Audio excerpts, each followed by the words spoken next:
You're now listening to Directing Magic with your host, Marquette Jones. Hello, and welcome back to the Directing Magic podcast. This is Marquette Jones, your host, and today I am with Cheryl L. Bedford. Hello, Miss Lady. How are you doing? Welcome. I'm good. Thank you for having me. So Cheryl is a producer, amongst other things. I'm going to allow you, Cheryl, to tell folks the other things that you do besides being an extraordinary producer for feature films and documentaries. Yes, I am a producer. I have a BFA from NYU, an MFA from the American Film Institute in producing, which means I'm still paying back student loans. Oh, yes. That's like a rite of passage by itself. Exactly. The one that most people know me for is Dark Girls, the documentary that premiered on Oprah Winfrey's network. But lately, I think that's what we want to talk about. Lately, I started a group called Women of Color Unite. So what happened was last February, I threw an event. I put together all the women of color that I knew within the entertainment industry. Mm-hmm. The actor Kelly Perrine was kind enough to let me use his house. And so we had about 150 women of color show up. I don't think I've been in a room with 150 women of color in the entertainment industry at one time. Okay, can I tell you how amazing it was? I can. It was absolutely amazing. One of the women who was there, Teresa Justino, who used to write for the Mary Sue, wrote all about it. From that, we created the JTC List. The JTC List is an actual Google Doc of women of color within the entertainment industry. So we signed up people right then and there. Just to back up for a second, what was your inspiration for creating both the event and then the list?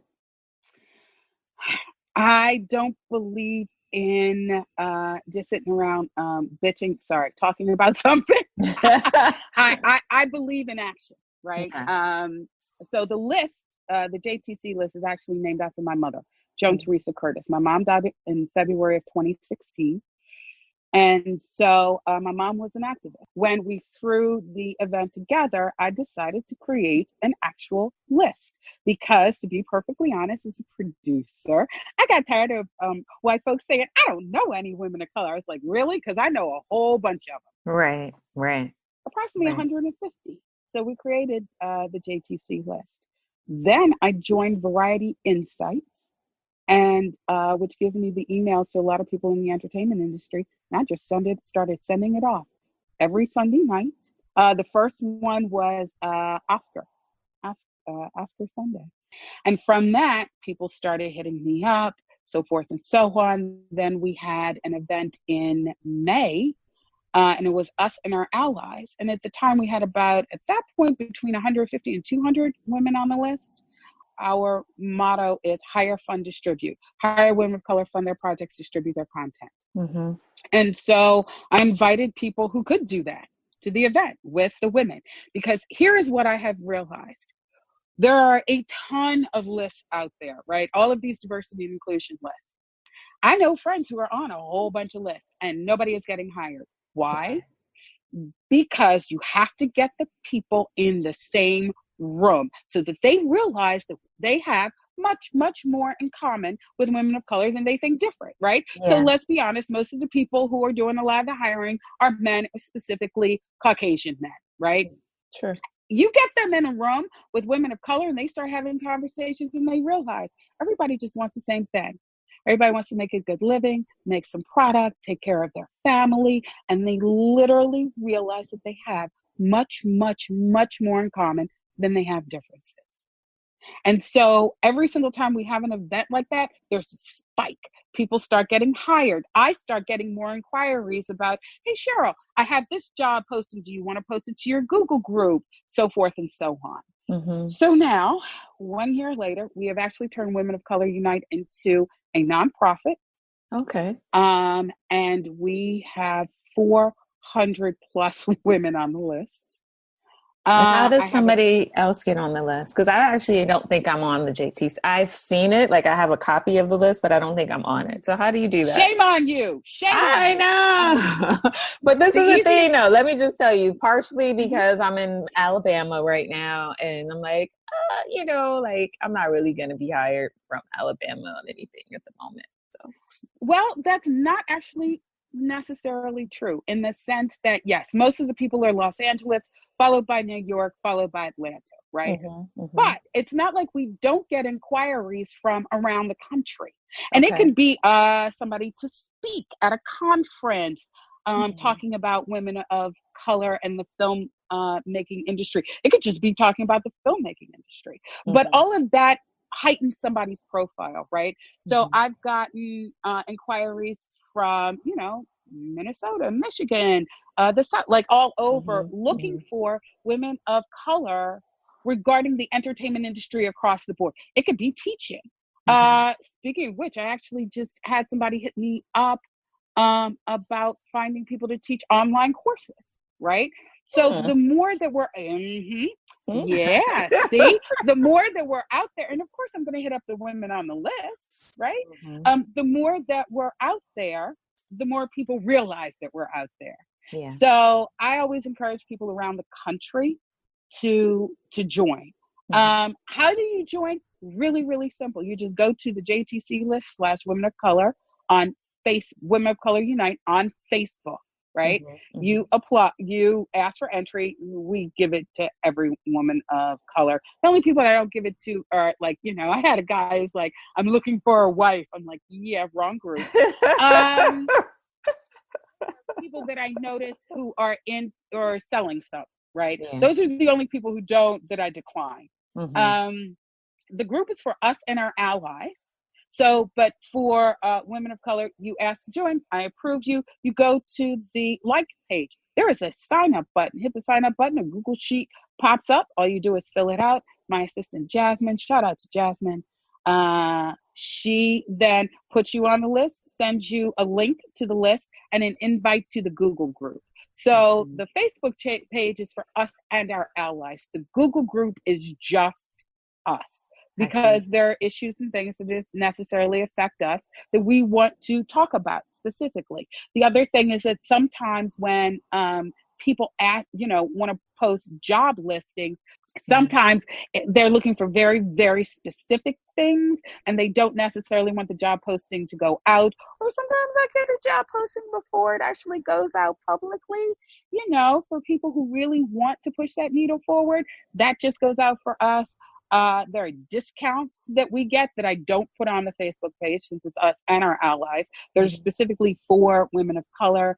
David Lightfoot at Bentonville Film Festival gave us a 100% discount, right? But all of Nice. those codes and different things like that, Holly Schwartz, I'm a judge for them, gave us a 50% discount. And there are codes that go along with those. So those just go to the Google group. They don't go on the Facebook page. But the easiest way is to sign up on the Facebook page. Gotcha. Didn't know that. So 'Cause I'm a part of your Facebook group. I guess I needed to yeah, read more closely. just go to the sign up, to the like page and hit the sign up button and the Google Doc pops up and it's easy peasy, which is how I think we've grown to over 4. I can't believe we're at 400. Like when I started this, and let me just say that there were 150 people there. I probably invited about 50 to 75. Oh, And then it wow. was my friends and their friends and their friends and their friends. And that is how this just keeps growing, because I might know a whole bunch of women of color, but I'm sure you do. The next Yes. person does, the next person does, the next person does. And that's how we've gone to over 400. And I'm actually talking to the British blacklist, which is akin to the JTC list. I say that and people think Franklin Leonard's blacklist, but it's not. It's very similar to the JTC list. And I have a call with them coming up about going international. So, and just expanding the list. Look, we are a force and we're out there. And And I what do you think that, hope for next with the list?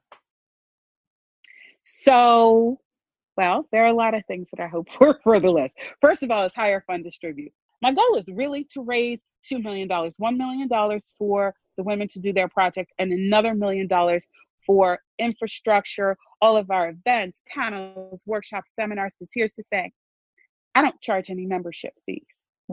Most organizations charge membership fees. We don't, because we can't afford it. A lot of that has to do with just me personally. When I came into this industry, I couldn't afford any of that. I could barely afford to feed myself. I couldn't afford the $200 for women in film, the $50 for this, the $100 for that.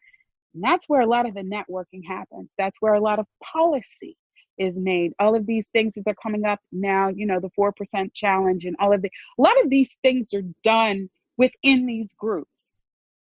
And the problem has been the majority of these groups are Caucasian. They're Caucasian straight women, right? And so I think that that's been one of the problems.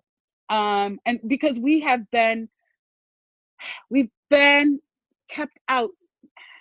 I don't want to necessarily say on purpose. I just think that people don't realize the economic stress of the isms, right? It's one thing for racism. It's another thing for sexism. You combine the two and the financial impact is horrendous.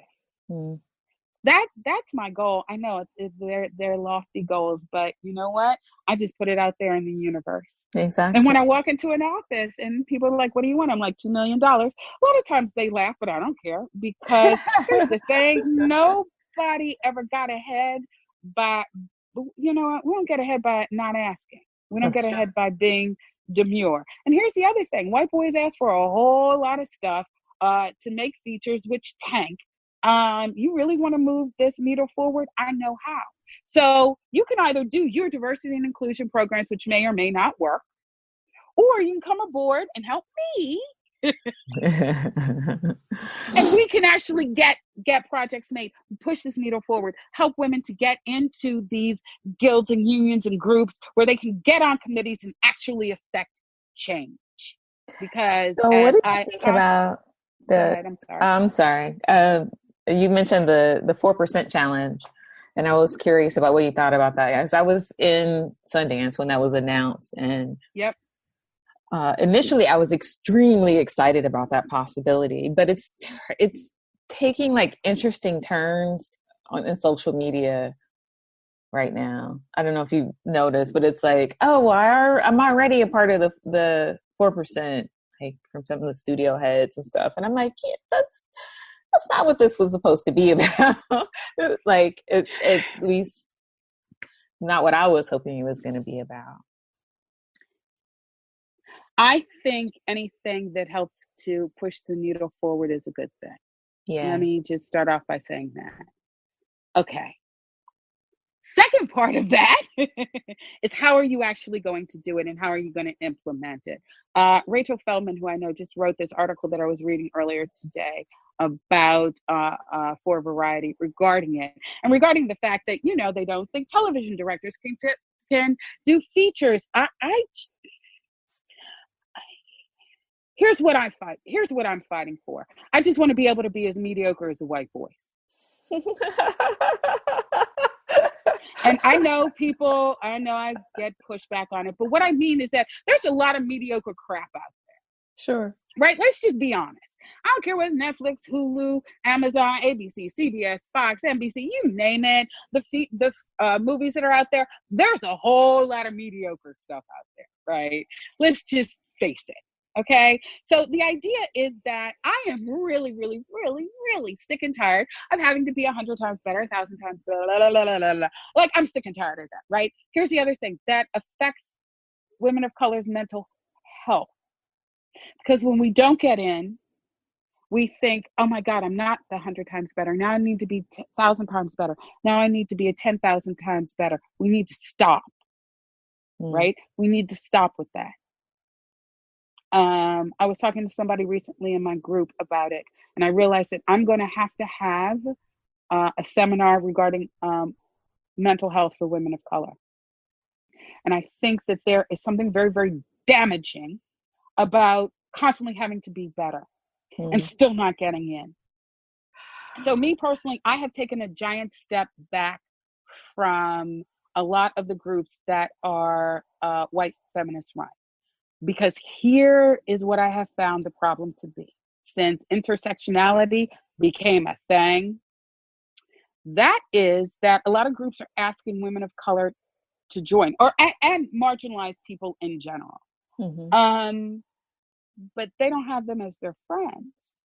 And one does not count. Even two does not count. Two marginalized friends, you mean? Yeah, exactly. You have to be intersectional personally before you can be intersectional professionally. Because what I have noticed is that puts way too much pressure on women of color, right? So, or any marginalized person. You know, you got to teach them. You got to be sort of the victim of anything that they say incorrectly. Then you got to teach them. Then, you But do know, you a lot feel of like times you you're have to teach them in order to work with them? Because I mean, I teach for a living, but I don't, I specifically don't accept the teacher role in my professional environments, except the for the problem. students that I'm paid to teach. Exactly. And the problem with that is that we are just expected to, right? Mm-hmm. If they don't have any, if they lack marginalized groups as friends, then it becomes it's just a burden that's put on us. And I Mm-hmm. absolutely agree. And as somebody who has taught, I taught producing. I was the very first chair of diversity development for New York Film Academy Los Angeles branch. I taught the art of line producing at UCLA Extension. That was one of the reasons I took a giant step back, because I get paid a lot. I get paid, well, not a lot of money. Like, you need to go out and do the work on your own, Mm-hmm. right? I've done the work on my own. And here's the thing, I don't think that I'm perfect. And I'll be perfectly honest, the gym is my therapy. And I work out 5 to 6 days a week, 2 to 3 hours a day. And I love it. But yeah, I mean, it's definitely frustrating when you hear things like, you know, people just don't believe all of you mid-level career people, like, you're just not good enough. It's your fault. Yeah, I have to work. I have to get on the elliptical. And so just so you know, I burn about 1,500 calories before most people are off. And I am, you know, drenched in sweat by the time I get off, because it's a lot to deal with that, and how to try to convince people that that's not true. And here's the thing, I think people who are trying to do the work understand that that's not true. I Mm-hmm. think that a lot of people in those jobs don't want to admit that it's true. And I think that to a very large extent, you know, people hold on to power. They like the power. I mean, Absolutely.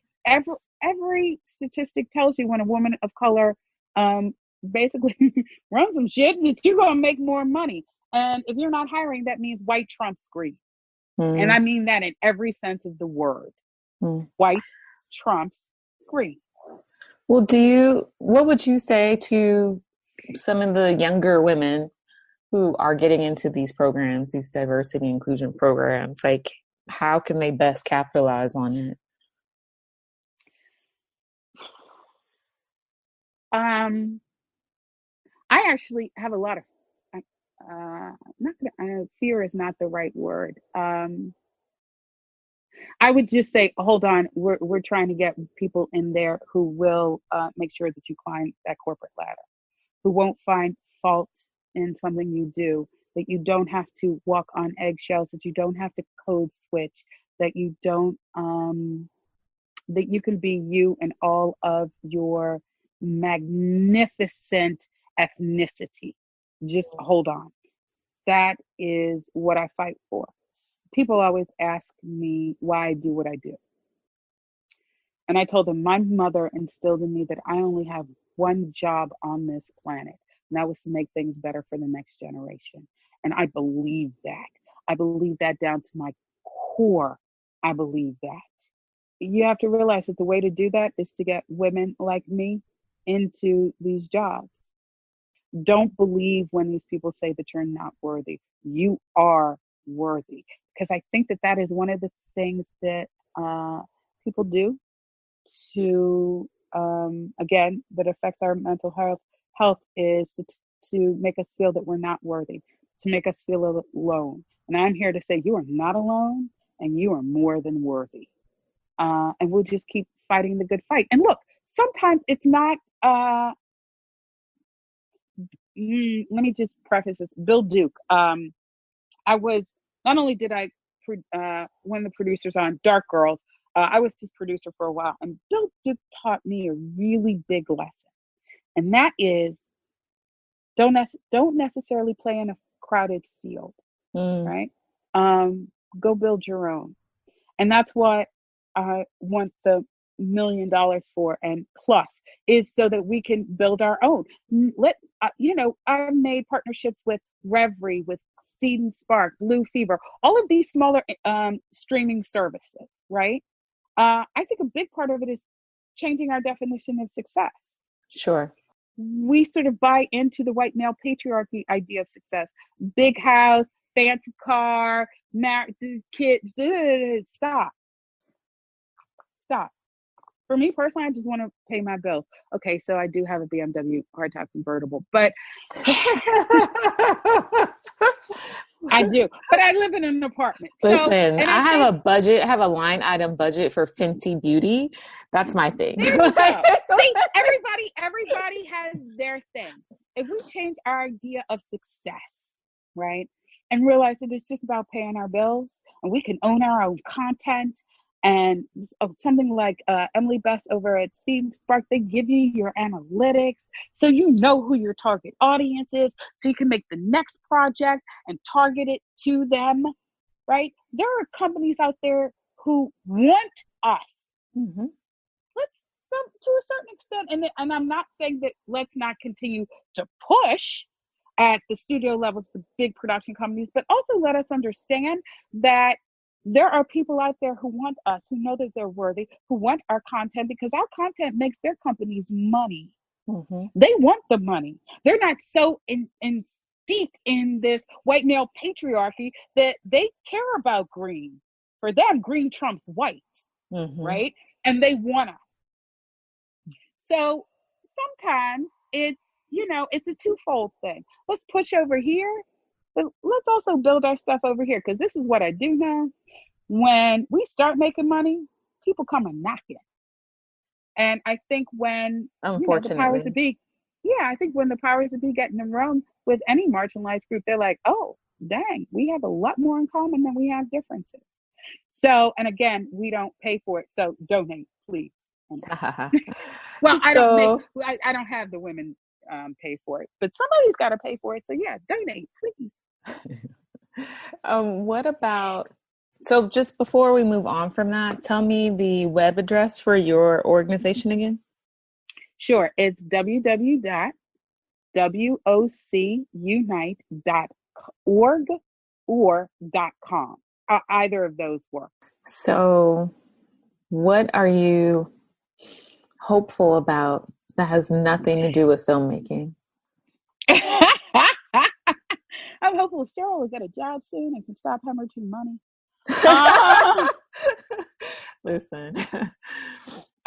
But even more so than that. So I was talking to my friend, keep going back to Emily Best, but these are the people who are sort of in my sphere. And I saw her a couple of days after Trump was elected.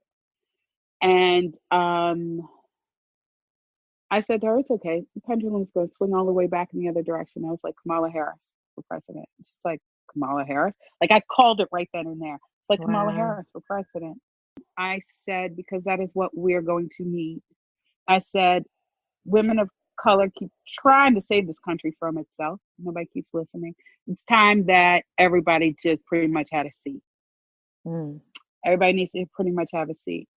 I don't care whether it's Alabama. I don't care whether it's, wherever. Women of color, we have been on the forefront of every movement, right? We have been consistently on the right side of history.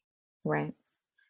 So, you know what, folks? Just sit down. You're going to be all right. Because it's not like we keep people out. It's not like we keep anybody down. We just truly hire the best person for the job. And lo and behold, it looks like the nation, right? Yeah. We don't have to do anything special. We don't have to have diversity and inclusion programs. We don't have to, we just hire people. And so I say that to say, you know, Kamala Harris, Stacey Adams. I think that makes a real good ticket. You know, and I mean that. I love this idea. This is making me smile. So before we wrap up, you want to tell folks how to Sure. find you and how to support your work? So I guess the easiest way, there's obviously I have, the Women of Color has their own. So let's start with Cheryl, me personally. Yes, I yes. am CHERYL, my first name _ CLBP, which stands for Cheryl L. Bedford Productions, my production company. That's Twitter and Instagram. So it's Cheryl _ CLB as in boy, P as in Peter. And of course, Facebook, I'm just Cheryl L. Bedford. You can find me. It's a public page because, you know, I do what I do. And then Women of Color Unite. So there's the Facebook page, which is for us and our allies. And we're the JTC List, and that's at Twitter and Instagram. And it actually says there, JTC List, Women of Color Unite, but the actual handles are at the JTC List, which again stands for my mommy, Joan Teresa Curtis. And that's how you can find us. And for any inquiries about receiving the list, I will say this, because of trolls, you can't find the list online. You have to request it.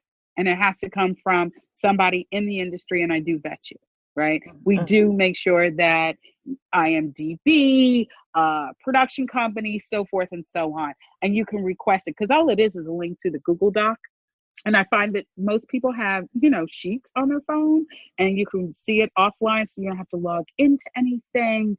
None of that. It's just real easy. You just get a link, and that's how you find the women. And, there are various tabs: producers, directors, actors, crew, you name it, you can find it at the JTC List. So to get it, hit me up at the JTC List at gmail.com. See how easy that is?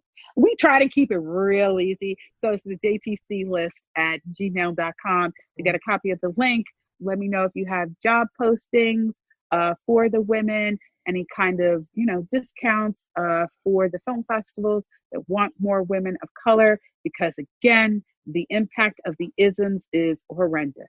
So please take that in mind when we talk about intersectionality. Awesome.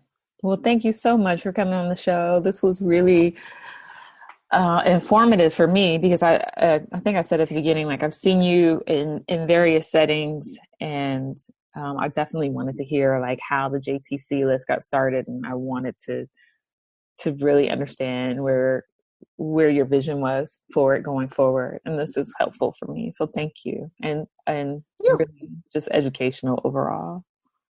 Well, thank you for having me. The more I get to talk about it, the better, because we are a grassroots movement. So people are like, why don't you hit up Ava and Shonda and all these people? I'm like, Ava and Shonda and Oprah, they do what they do well, right? Like, they're already interested. They don't need the list. They don't need to talk to me. Like, they're doing just fine. Like, again, women of color, they know everybody. Like, they're doing just fine on their own. I'm really out to talk to the people who don't know where to find women of color. And here's the thing: it is okay to admit that, you lived in your little privilege. Okay, that sounds condescending. I'm not going to say little privilege bubble. No, because I don't actually mean it that way. But it is okay to admit that because of your privilege, you haven't had to get to know any women of color.